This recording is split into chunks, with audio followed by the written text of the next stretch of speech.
Amin, instruction mga gurang. Sa baraha. Sa 1933, may isod na hadi. Sa edad na 47, may tulo siya na anak.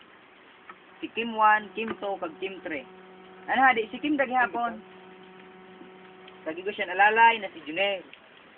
Sabi siya mahal na hadi, hanapan mo pangasawa na akong tulong anak. Kanya warang problema, basta may kwarta. Ginatagan siya mahal na hadi. Si Junel, si 344. Malakbay si GK ka. Naglakbay si GK, sinusa, 2, 3, 4, 5, 6, 7, 8, 9, 10, 11, 12, 13, 14, 15, 16, 17, 18, 19, 20, 21, 22, 23 Dias na paglakbay ni GK o ni Junel. Nagbalik naman si Junel. Mahal na adi natabi ng pangasawa sa imong tulong nga kabataan. Si Quinita 1, Quinita 2, kag Quinita 3. Niya dapat may gamit sa inda kasal. Niya warang problema mahal na hadi basta may kwarta.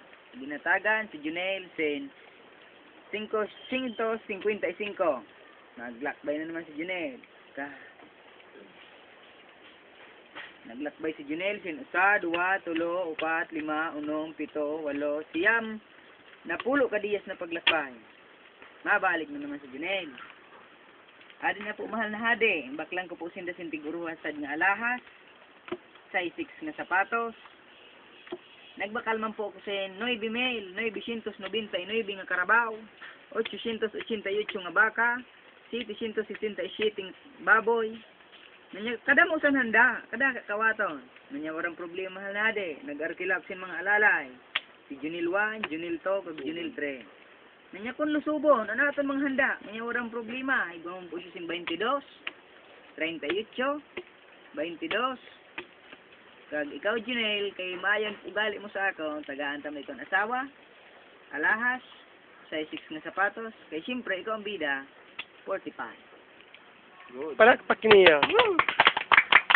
Pakabuwaon. Buwaon. Yes, may danoy. Nga ba? Ay, may man. Di siri ikaw, buwan ang binisig ang mind. Hindi po paano. Kita ako kon, naikmat ka ng